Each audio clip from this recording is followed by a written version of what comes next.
kulanti wacan wanaagsan daawadayaal kusoo dhawaada barnaamij wareedkeena gaarka qodobada aad daawan doontaana waxa ugu waaweyn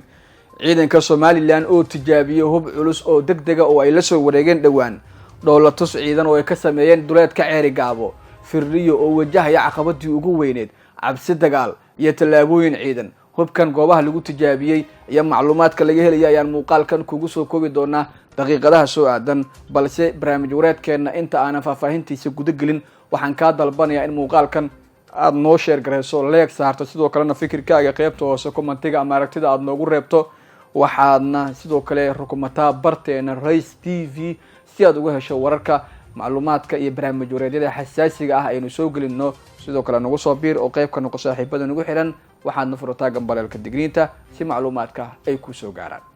waa hagaag aynu ka horeeyno ciidanka Soomaaliland ayaa durba waxa ay bilaabeen inay tijaabiyaan hub culus oo ay kala wareegeen dawladda Imaaraadka Carabta ama isku taga Imaaraadka waxaana Imaaraadku uu dhawaan bixiyay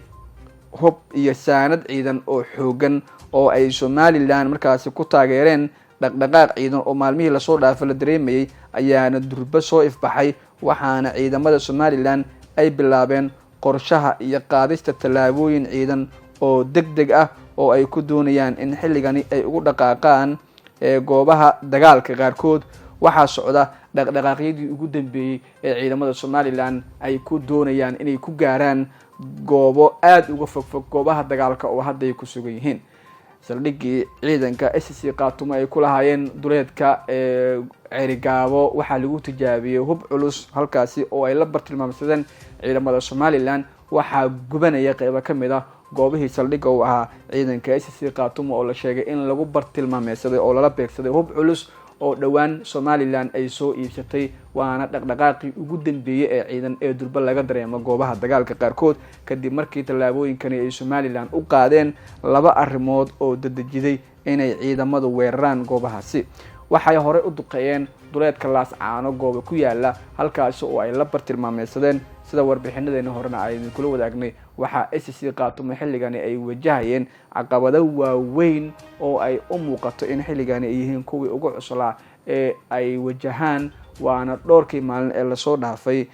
weeraro iyo sidoo kale dagaalo culus oo dhinacaasi ku socday kadib markii wararka qaar ay soo tarayay ay sheegayeen in SSC qaatumo ay hadda wajahayeen culaysaad kale oo hor leh oo kaga imaanaya dhinaca SSC qaatumo marka la eego Soomaaliland oo ay si gaar ah ugu wajaheen waana dhowr arrimood oo isbiirsaday oo dagaalka la xiriira goobaha dagaalka qaarkood waxa lagu arkayay ciidamo hubeysan oo xoogan Mahad Cambaasho ayaa ka mid ah saraakiisha dagaalka ee Soomaaliland ee markaa iska dhiibay in si degdeg ah ay markaa talaabooyinkani u qaadaan oo ogolaaday qorshaha dagaal ee Soomaaliland ay ku doonayaan in hubkan ay la wareegeen ay ugu tijaabiyaan furmaha dagaalka iyaga oo gaaraya goobo muddooyinkii ugu dambeeyay la isku hayay dhinacyadana ay ku loolamayeen dagaalana ay ka dhaceen oo dhaqdhaqaaqyo ciidan ay markaas si adag oo degdeg durbaba ay uga bilowdeen goobaha qaar waxa muujinayaan xilligani dhaqdhaqaaqyadu inay yihiin kuwii ugu cuslaa uguna waaweynaa ee bartilmaameedyo ah oo ay sameeyaan ciidamadu waxaana sidoo kale ay dhaqdhaqaaqyada qaarkood sidoo kale wajahayaan xilliga inay yihiin talaabooyinka kuwa aad markaas u culus oo isu soo taraya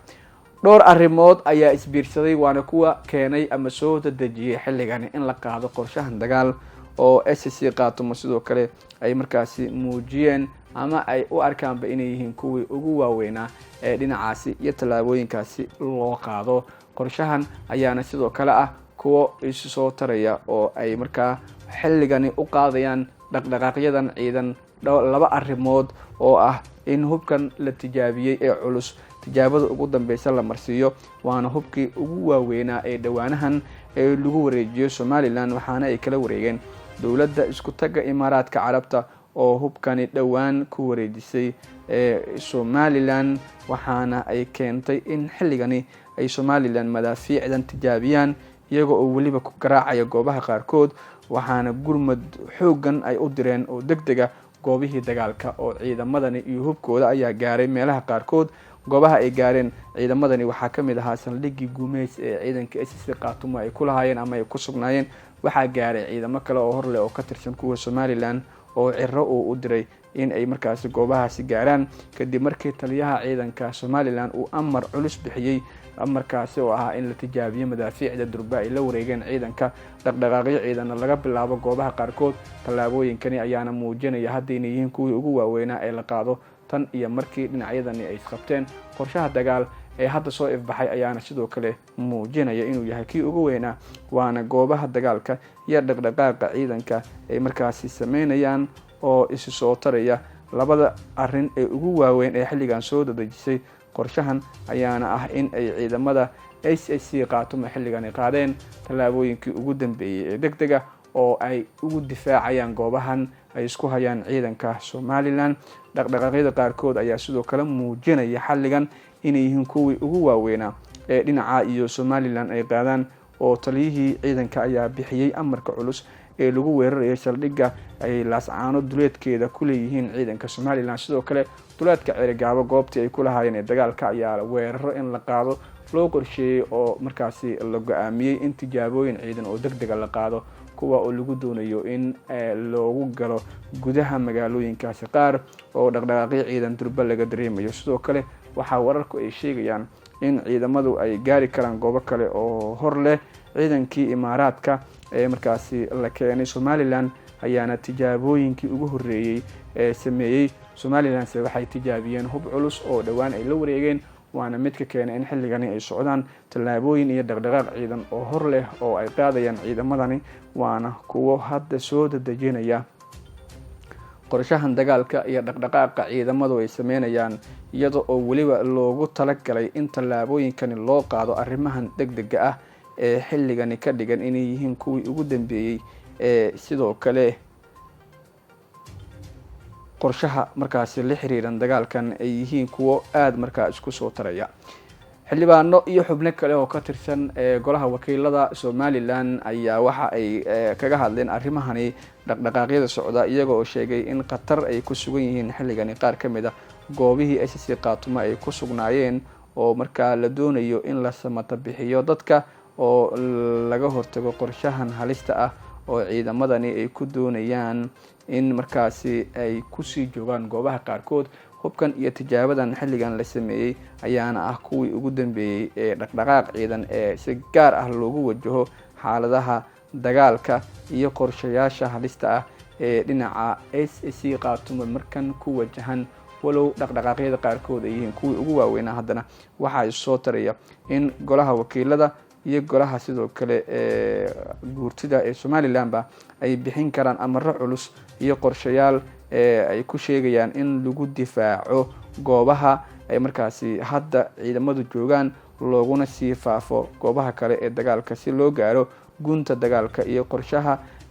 howlgaladan iyo dagaalkan socda. Tijaabooyinka ugu dambeeyay ayayna Somaliland dhankeedu sameeyeen oo ay ku doonayaan in ay qorshahani ugu gudagalaan, iyaga oo tirtiraya dhammaanba ciidamadii SSC Khaatumo ee ku sugnaa goobahaasi qaarkood. Dhaqdhaqaaqyo ciidan ayaana laga dareemayaa. Tijaabooyinka dagaalka ay sameeyeen ayaana waxay yihiin kuwo aad markaasi u culus oo lagu doonayo in ay markaa ka socdaan hadda. Qorshahana uu yahay kii ugu dambeeyay si gaar ah xilligani ugu wajahayaan. Gurmadka xoogan ee gaaray duleedka Cerigabo goobo ka mid ah oo SSC Khaatumo ay u direen ayaa muujinaya in xaaladdu ay sii adkeyn karaan. Dhaqdhaqaaqyo ciidan ayaana durba ka socda goobaha dagaalka, waxaana Somaliland dhankeedu ay ku doonayaan in ay markaasi ku socodsiiyaan qorshaha dagaalka iyo sidoo kale sidii ay usii dhaqaajin lahaayeen tallaabooyinka military ee aadka markaas u culusna xilligani ay yihiin kuwii ugu dambeeyay ee qorshahani kusii adkeyn kara. Walow wararka qaarkood ay muujinayaan xilligan inay yihiin kuwii ugu dambeeyay iyo dhaqdhaqaaqyada ugu cuslaa ee kasoo baxaya dhinaca SSC Khaatumo iyo kan Somalilandba. Madaafiicdan iyo hubkan culus ee la tijaabiyey ayaana muujinaya hadda in ay si gaar ah oo u muuqato inay yihiin kuwii ugu dambeeyay uguna cuslaa xilligani loo qaadayo.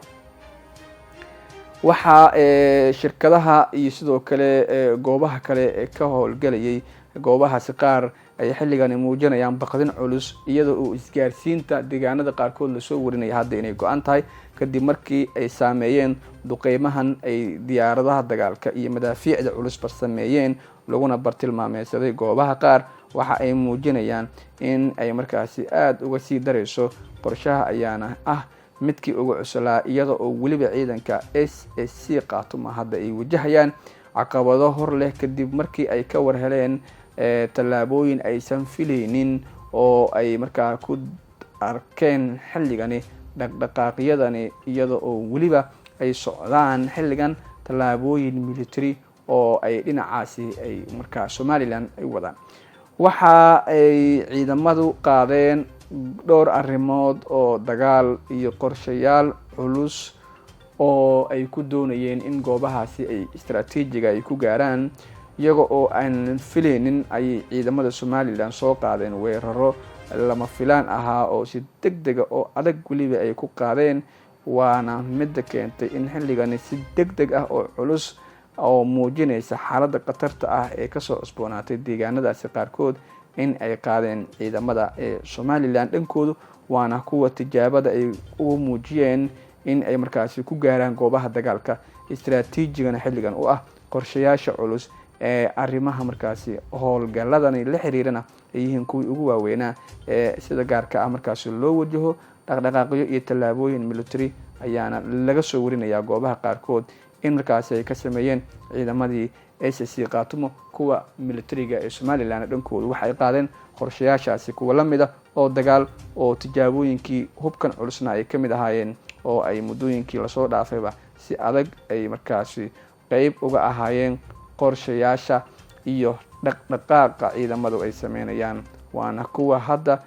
soo kordhay ee muujiyay in ay ciidamadu si gaara u gaaraan goobahan dagaalka qaarkood. waa tijaabo kale oo culus iyo dhaqdhaqaaq ciidan oo degdeg oo ay sameynayaan ciidamada SSC Khaatumo iyo kuwa Somaliland. tijaabooyinkan iyo hubkan culus ee la tijaabiyay ayaana halis kale sii abuuraya walow firdhiye iyo xubnaha kale ee markaasi sida weyn maamulka SSC Khaatumo u hogaaminaya ay qayb ka noqonayaan xubnaha sida gaarka xilligani culeysaadka ciidankaasi saaran ay wajahayaan iyo dhaqdhaqaaqyada sidoo kale ka imaanaya goobaha dagaalka qaarkood oo ay u muuqato in ay yihiin kuwii ugu darnaa ugu nucsalaa ee xilligani dhinac u wajaho. waana duqeymaha dagaalka tooska iyo dhaqdhaqaaqa ciidamada oo ay xilligan ka socdaan goobaha qaarkood iyada oo weliba maanta oo ay ku beegan tahay 25 bisha September ay socdaan dhaqdhaqaaqyo ciidan oo Somaliland ay ku doonayso inay ugu dhaqaaqaan goobahaasi qaarkood oo dagaalka walow firdhiye dhankiisa uu wajahayo culeysaad haddana ma uusan ka daalin in uu bixiyo amarro culus oo uu kaga hortagayo qorshayaal kale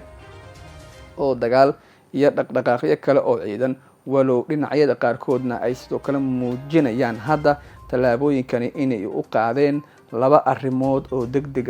oo in xilligani loo qaadayo qorshayaal adag oo dagaal iyo dhaqdhaqaaqyo culus oo markaasi ay wadaan ciidamada Somaliland dhankeedu iyo duqeymaha dagaalka oo isbarbar socda ayaa ka dhigan xilligan halistooda mid si laba jibaaray. waana midda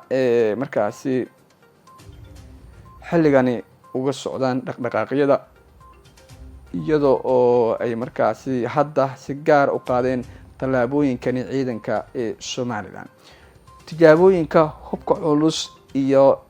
agabkani ay soo iibsadeen ciidamada waa kuwo muddooyinkii ugu dambeeyay soo tarayay dhaqdhaqaaqyo ciidanse ay markaasi ahaayeen kuwo aad markaa u cuslaa. tallaabooyinka qaar ayaana hadda muujinaya inay yihiin kuwii ugu dambeeyay uguna cuslaa. waana sidoo kale xogaha laga helayo isku soo wada duubo Somaliland iyo SSC Khaatumo weli waxay ku loolamayaan xaaladda culus ee deegaanadaasi ka soo ifbaxday iyo dhaqdhaqaaqa ciidan ee durba ka socda goobaha qaarkood iyada oo weliba ay socdaan qorshayaal haddana halis waxa ay muujinayaan in dhinacyada ciidamadani ay yihiin kuwii ugu dambeeyay amarro culusna la isdul dhigay. Mahad Cambaashe iyo Cabdi Madoobe oo kala hogaaminaya labada dhinac ee ciidan ee Somaliland iyo SSC Khaatumo ama waqooyi bari ayaa waxa ay qaadeen tallaabooyin military oo degdeg oo arrimahani ay ugu gudagalayaan walow dhaqdhaqaaqyada qaar ay yihiin kuwii ugu waaweynaa uguna cuslaa ee dhinaca Somaliland ay qaadaan. haddana waxa wararku ay intaasi ku sii darayaan in Somaliland ay tijaabiyeen hubkii dhawaan ay kala wareegeen imaaraadka carabta. tijaabooyinkani ayaana u muuqda inay yihiin kuwii ugu dambeeyey ee ay Somaliland marsiinayaan hubkan, iyaga oo weliba ku baraaweeyay ama ku tijaabiyay goobo dagaal oo aad uga fogfog meelaha hadda la isku horfadhiyo. madaafiicdan ayayna la dhicin goobaha qaarkood oo u muuqda inay yihiin kuwii ugu dambeeyey ee la gaari karay xilligani, waana suurtagal in mar kale khasaaruhu intaasi uu kasii bato, iyada oo weliba ciidamada Somaliland ay qaadeen qorshihii ugu dambeeyay tallaabooyin ciidan oo degdega. goobaha loo dhaqaaqay waxaa ka mid ah duleedka Ceerigaabo, saldhiggii ku yaalay ee markaas ay kula hayeen SSC Khaatumo ayay duulaan ku yihiin hadda ciidamada Somaliland, waana tallaabo xilligani caqabadeeda uu wajahayo hogaamiyaha waqooyi bari Soomaaliya Cabdiqaadir Axmed oo Cali Firdhiye, oo dowladda Soomaaliya durba ka dalbaday inay ciidamo degdeg gaarsiiyaan goobaha dagaalka iyo meelihii lagu sugnaa. dhowrkii maalin ee lasoo dhaafana dhaqdhaqaaqyada ciidan ay ka socdeen. qorshayaasha qaarkood ayaa muujinaya hadda halistooda inay soo baxayso kadib markii muddo kooban oo degdeg ah ay qorshaha qaarkood ku hirgaleen. tallaabooyinka qaar ayaana muujinaya xilligan kuwii ugu halista badnaa ama ugu xasaradsanaa marka la eego sida ay dhaqdhaqaaqyada markaas u socdaan iyo tallaabooyinka military ee degdega ah ee dhinac ka mid ah dhinacyadu ay qaadeen. waana qorshaha hadda ay SSC Khaatumo ku doonayso in ay markaasi ku qaado in ay gudaha ugu gasho goobaha qaarkood. ogeysiis muhiim ah, isbitaalka Samaker waxa uu bilaabay 6 bishii Julaay oo daaweyn iyo qaliimo ay fulinayaan khubaro u dhalatay dalka Suudaan, kuwaasi oo kala ah Dr. Osama Gasmal Said oo qabiir ku ah cudurrada haweenka iyo taranka IVF, iyo Dr. Maxamed Cabdilxamiid oo ku takhasusay qaliimada guud iyo bogsakarowga. la kulanka dhaqaatiirtu waa lacag la'aan. qiimaha qaliimada waxaa la dhimay 50%, waxa ayna socon doonaan muddo 45 cisho ah. ee horay u gaar Samaker oo ku yaala Kaasa Balbalaare ka soo horjeedka saldhigga Hodan. Firdhiye ayaa bixiyay amar culus oo degdeg ah iyo in la gaaro goobaha gunta dagaalka ah iyo in ay sidoo kale bixiyaan amaradan iyo qaadistooda qorshayaasha dagaalka, balse wararka qaarkood waxay muujinayaan inay yihiin tallaabooyinkani kuwii ugu dambeeyay ee ugu cuslaa iyo dhaqdhaqaaqii ugu dambeeyay ee ciidamada Somaliland ay u qaadi lahaayeen xilligani in goobaha dagaalka ay markaasi ay ku wajahaan. xog walba ka soo kororta wararka la xiriira goobaha dagaalka Somaliland iyo qorshayaasha socday waxaan ku soo gudbin doonaa wararkeena, warbixinadeena iyo barnaamijyadeena xiga, balse waxaan xusuusinaynaa in ay muhiim inoo tahay muuqaalka inaad share garayso, like saarto, fikirkaaga qaybtooda ka dhiibato, sidoo kalena aad rukumato barteena Rays TV si aysan ku dhaafin wararka iyo macluumaadka xasaasiga ee halkan aynu ku soo baxino.